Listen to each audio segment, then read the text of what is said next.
Beneath the Florentine sun, shimmering shadows stretched across Piazza della Signoria, highlighting the intricate artistry of Cellini's Perseus and the imposing silhouette of Palazzo Vecchio. The city thrummed with vitality, a vibrant chorus of hawkers, calls, the rhythmic clang of blacksmiths, and the melodic cadence of Tuscan speech. Silk merchants unfurled damask bolts, their rich hues bleeding onto the cobblestones, while perfumers' stalls imbued the air with jasmine and frankincense. Florence truly shone, a treasure nestled on the Arno, its pulse echoing the rhythm of the Medici. Lorenzo de Medici, his intelligent eyes crinkling as a street performer effortlessly juggled apples, navigated the throng with an easy grace that elicited smiles and hushed respect. Beside him, Giuliano, his younger brother, laughed, a bright, unburdened sound, as a child pressed a wilting daisy into his hand. Another admirer, brother, Lorenzo teased, his voice a low thrum. Giuliano merely ruffled the child's hair, a genuine warmth emanating from him. They had just come from the Ospedale degli Innocenti, where Lorenzo oversaw the donation of new weaving looms, and Giuliano had spent an hour reading fables to the orphans. Their popularity wasn't merely inherited, it was forged through a sincere devotion to their city and its inhabitants. The new looms will employ 100 families, Lorenzo, a passing merchant called, bowing deeply. The city owes you an unpayable debt. Lorenzo offered a modest wave. Florence's prosperity is our own, signore. We merely tend the garden. From the shadowed recess of a nearby palazzo, Francesco de Pazzi observed, his jaw clenched so tightly his teeth ached. The merchant's gushing praise grated on his nerves like coarse sandpaper. Always the Medici. Always the accolades. He saw Giuliano's effortless charm, Lorenzo's formidable presence, and a familiar, acrid taste rose in his throat.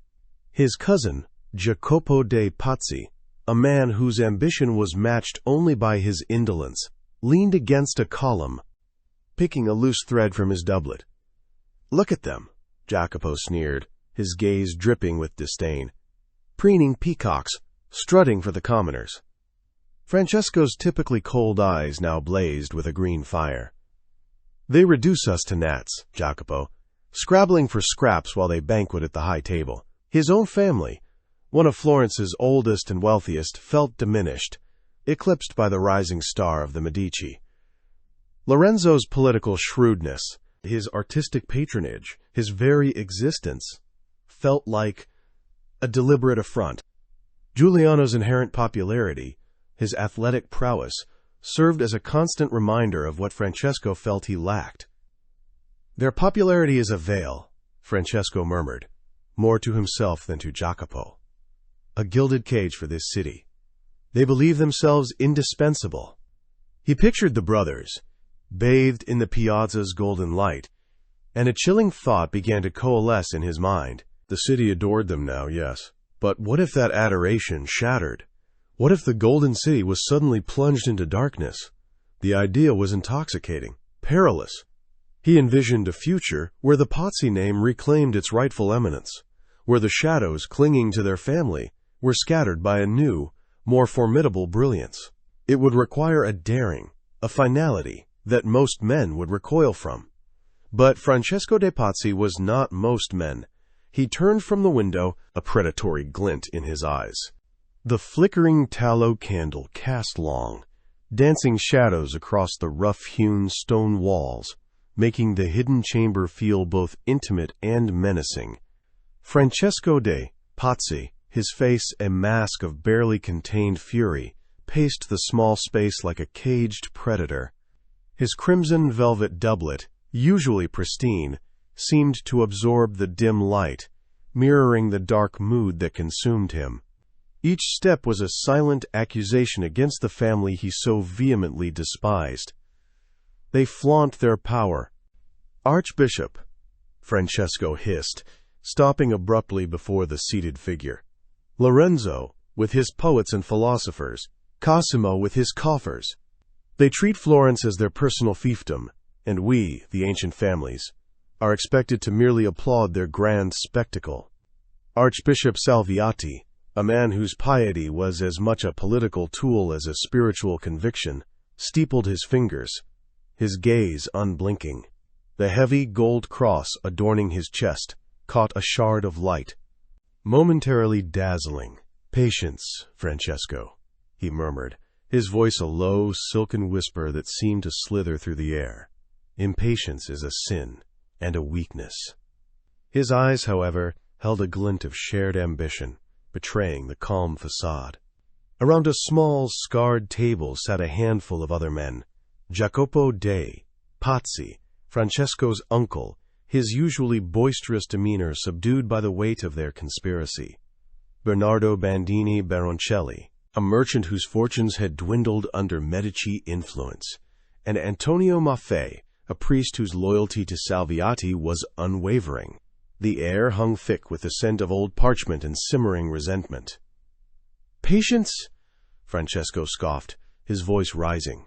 "While they erode our standing, while they dictate our trade, while they marry into families of lesser lineage to solidify their grasp, my patience wore thin years ago, Salviati." He slammed a fist lightly on the table, making the candle flame jump. "They have become too powerful, too arrogant." "Indeed," Salviati conceded, a subtle shift in his tone. "Their influence extends even to Rome, poisoning the ear of His Holiness. Such unchecked power is an affront to God and to the very structure of our republic." He leaned forward, his voice dropping to a conspiratorial hush. "But a great oak, no matter how mighty, can be felled. It merely requires the right axe and the opportune moment." A collective intake of breath filled the silence. Each man understood the unspoken implication, the chilling weight of Salviati's words. The desire for power, long suppressed, now bloomed in the shadowed room, intertwining with their hatred for the Medici. "What axe, then, Archbishop?" Jacopo de Pazzi asked, his gaze fixed on Salviati, a mixture of apprehension and eagerness in his eyes. Salviati's lips curved into a faint, unsettling smile. "An axe sharpened by necessity and wielded with divine purpose." He paused, allowing the gravity of his statement to sink in. "We require a plan, a decisive stroke that will remove the Medici and restore Florence to its rightful rulers." The phrase hung in the air, cold and sharp, a whisper of terrible things to come. The flickering candlelight in the shadowed chamber cast grotesque, dancing figures across the heavy tapestries, mirroring the twisted thoughts of the men gathered. Francesco de Pazzi, his jaw tight, traced the rim of his wine goblet with a restless finger. "We need a moment, a confluence of circumstance," he rasped, his voice barely above a whisper, yet sharp enough to cut through the oppressive silence. "A time when the serpent and its spawn are within our reach. Together." His eyes, dark and glittering, swept over the faces of his co-conspirators. A low murmur rippled through the group. One man suggested a street ambush, another, a poisoned meal. Each idea was met with a shake of Francesco's head, a dismissive wave of his hand. "Too public, too messy, too many variables we cannot control," he scoffed, his impatience barely contained. "We need precision, an unavoidable convergence." Archbishop Salviati, seated opposite Francesco, finally spoke, his voice smooth as aged silk, yet carrying an undeniable weight. "The city's heart, Francesco, where else do all paths lead, especially on a day of universal observance?" He paused, allowing his words to sink in, his gaze fixed on the dancing flames. "The Duomo, during a high mass." A collective intake of breath filled the room. The sheer audacity of the idea hung heavy in the air. The Florence Cathedral, a symbol of God's grace and human ambition, to be stained with such an act. "The Duomo?" Francesco repeated, a nascent smile tugging at the corner of his mouth, a dangerous gleam entering his eyes. "A bold stroke, Archbishop. But the crowds, The guards. Salviati's smile, subtle and knowing, was chilling. Precisely the crowds, Francesco. They are our shield, our camouflage. And the guards, on such a holy day, will be focused on ceremony, not on the true intentions of every soul within those hallowed walls. He leaned forward, his voice dropping to a conspiratorial hush. Think of it. The entire Medici family, arrayed before the altar, their attention on the liturgy, their guards lulled by the sanctity of the occasion. No one expects betrayal in the house of God. The implications began to unfurl in Francesco's mind. A flicker of triumph crossed his face, replacing his earlier frustration. A holy day, he mused, the words tasting sweet on his tongue. When is the next great feast? Salviati's eyes met his, cold and resolute. Easter Sunday, the resurrection, a fitting day for a new order to rise from the ashes of the old. A heavy quiet descended once more, but this time it was different, charged with a terrible resolve. The image of the cathedral, filled with the faithful, the Medici at its center, vulnerable, took root in the minds of the conspirators. Easter Sunday, the greatest day of Christian celebration, transformed into the stage for their darkest deed. It was perfect. A wicked plan, veiled by piety. The crisp Florentine air, still carrying a hint of winter's chill despite the approaching Easter, was thick with the scent of cypress and the murmur of anticipation. A messenger, bearing the crest of the Pazzi family, arrived at the Palazzo Medici, a formal invitation clutched in his gloved hand.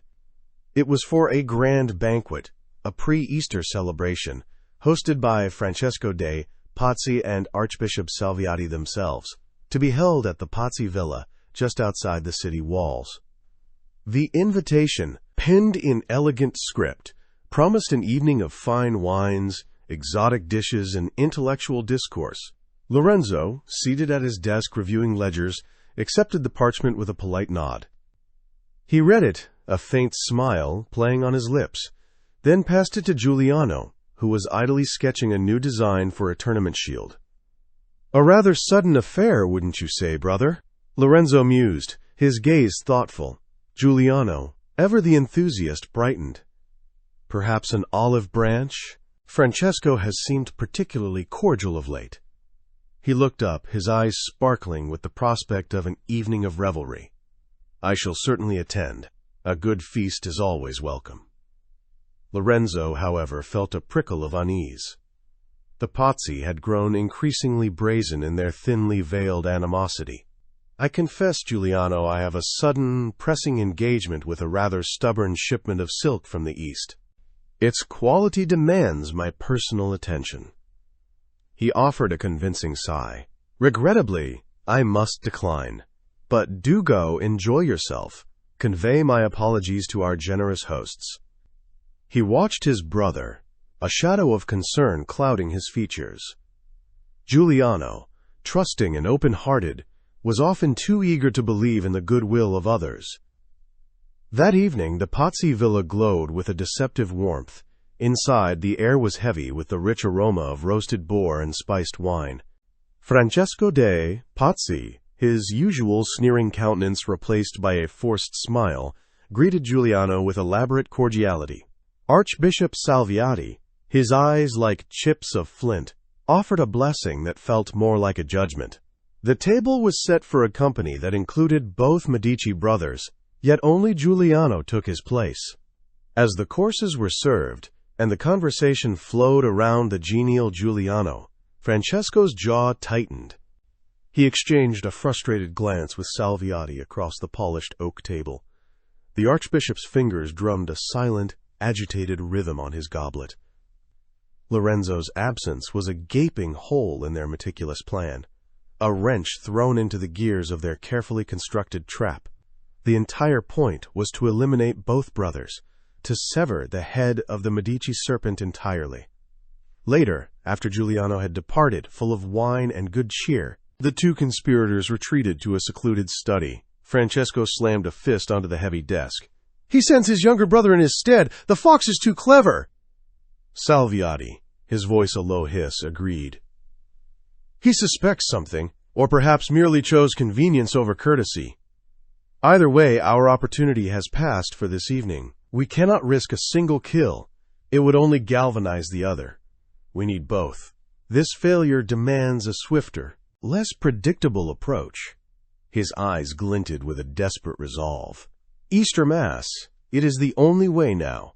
Public, audacious, undeniable. The air in the room grew cold, thick with the weight of their renewed, more desperate resolve. The flickering light of a single candle cast long, dancing shadows across Francesco de Pazzi's grim face. Around the ornate, heavy table, the other conspirators shifted uneasily. The failed banquet had left them with a bitter taste, a knot of desperation tightening in their stomachs. The banquet was a farce, Francesco spat, his voice a low growl, the carefully cultivated charm utterly absent. Lorenzo's luck, or perhaps his devilish foresight, spared him. He slammed a fist on the polished wood. We have but one recourse now. The Cathedral. Archbishop Salviati, usually so composed, wrung his hands, his gaze darting to the crucifix hanging on the wall. To desecrate the Lord's house on Easter Sunday? It is a grave sin. His words, however, lacked conviction, tinged with a reluctant acceptance.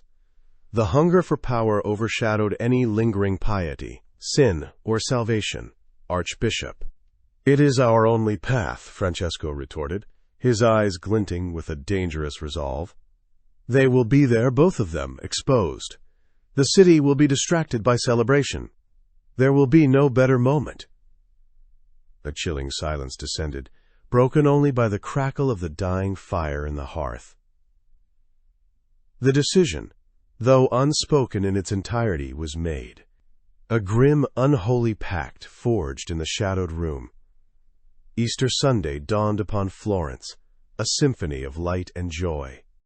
The bells of the Duomo pealed, a vibrant chorus echoing across the Arno, chasing away the morning mist.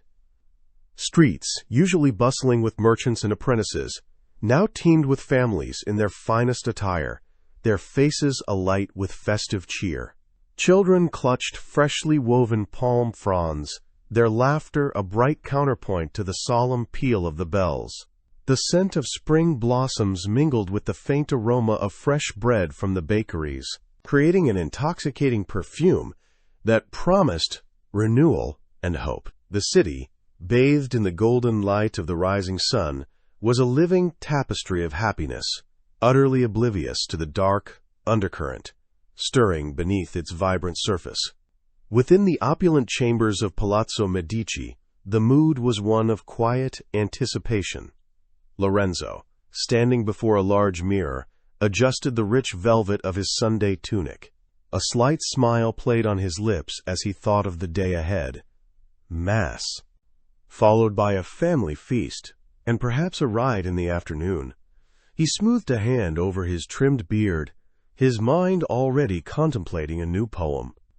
Giuliano, ever the more flamboyant brother, burst into the room, a vibrant silk scarf draped casually over his arm. "Brother, you linger like a scholar in a dusty library. The people await their Medici, the sun is already high, and the bells call us to prayer." He clapped Lorenzo on the shoulder, his eyes bright with the simple joy of the day. Lorenzo chuckled, a warmth in his chest as he looked at his younger brother. "Patience, Giuliano. Even the sun takes its time to grace us fully. Let us make our way, then, to the Duomo and to the blessings of Easter." They left the palazzo, their steps light, their hearts free of suspicion, walking towards a fate they could not possibly foresee. The Duomo, a bastion of quiet reverence, seemed to hold its breath. Sunlight, splintered by the stained glass saints, splashed a kaleidoscope of color across the vast flagstones, bathing the hushed multitude in a sacred glow. Every pew was packed, every alcove overflowing with Florentines in their finest attire, their faces upturned towards the altar where Archbishop Salviati, a vision of serene piety, commenced the Easter Mass. Lorenzo de Medici, his younger brother Giuliano beside him, knelt near the front, his gaze sweeping over familiar visages, a faint, almost imperceptible smile touching his lips. Giuliano, ever the more outwardly ebullient, hummed a soft tune, occasionally nudging Lorenzo with an elbow. A prickle of unease, a discordant note in the solemn air, troubled Lorenzo. He glanced at Giuliano, whose eyes were riveted on the Archbishop, utterly absorbed in the ceremony. Further back, Francesco de Pazzi met Lorenzo's eye, offering a stiff, almost imperceptible nod, a gesture devoid of warmth, yet outwardly courteous. Lorenzo dismissed his apprehension, attributing it to the relentless grind of his responsibilities, the ceaseless machinations of Florentine politics. The consecration began, a profound silence settling over the congregation. Then, the first bell tolled, a deep, resonant chime that vibrated through the very stones of the cathedral, a sacred summons. A second followed, then a third, a bronze cascade reverberating through the hallowed space. This was the designated moment. Suddenly, a blur of motion erupted from the crowd. Two figures, previously indistinguishable from the devout, lunged at Giuliano. Daggers glinted in the filtered light, rising and falling with terrifying speed. Giuliano gasped, a surprised, choked sound, as the blades found their mark. Lorenzo, propelled by pure instinct, roared, shoving his brother aside, even as another assassin materialized. A flash of steel aimed at his own throat. Chaos exploded. The cathedral, moments before a haven of peace, became a maelstrom of screams and desperate cries. People scattered, trampling one another in their frantic scramble for safety. Lorenzo, agile and quick-witted, evaded the initial thrust, the cold steel whistling past his ear. He saw Giuliano fall, a blossoming crimson stain spreading across his fine tunic, his eyes wide with disbelief and pain. Rage, cold and absolute, surged through Lorenzo. He parried another clumsy lunge with the solid silver crucifix he wore, using its unexpected weight to deflect the blow. The assassin, a burly man with a cruel sneer, stumbled back, momentarily surprised. Lorenzo seized the opening, whirling to confront his attacker, his mind a tempest of protective fury and desperate strategy. The bells continued to peal, a relentless, ironic accompaniment to the unfolding horror.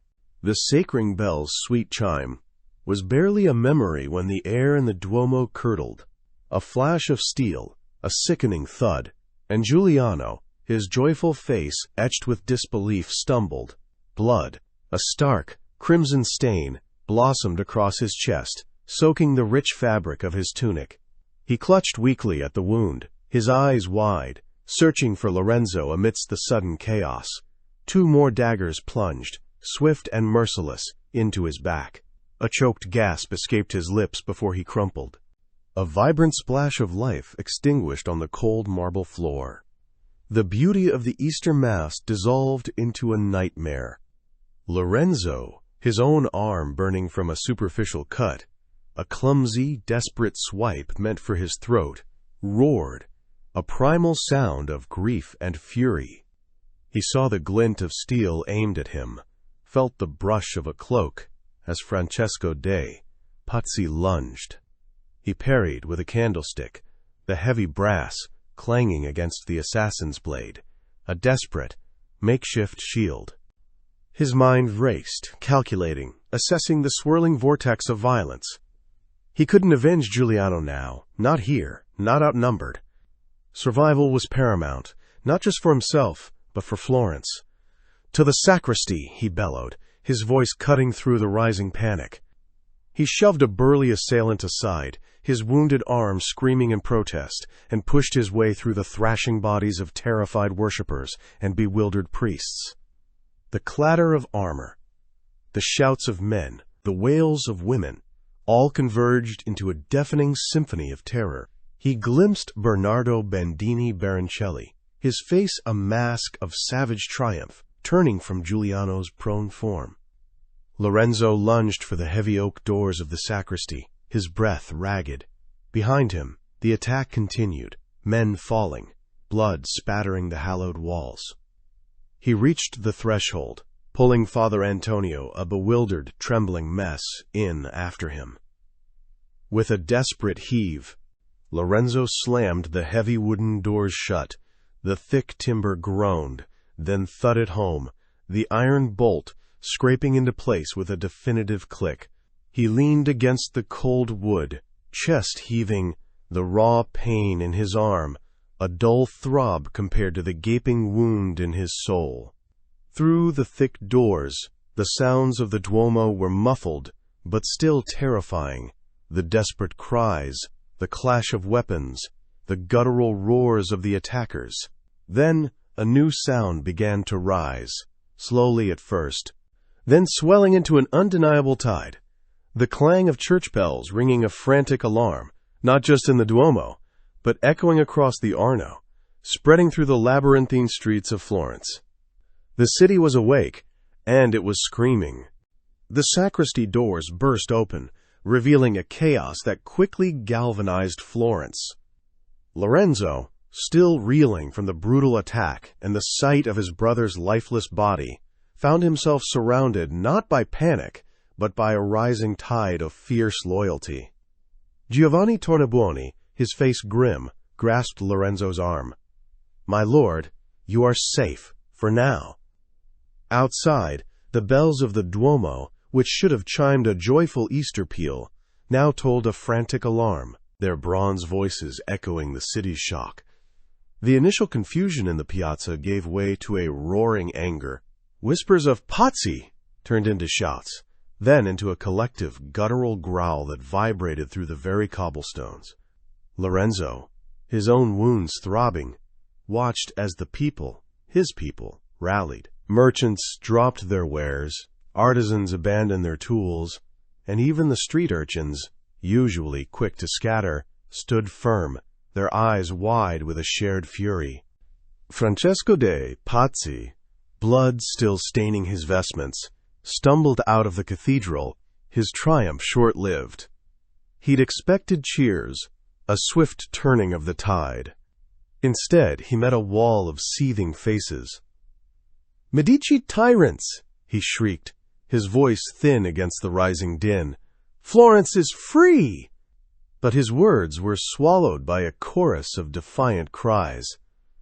"Palle! Palle! Viva Medici!"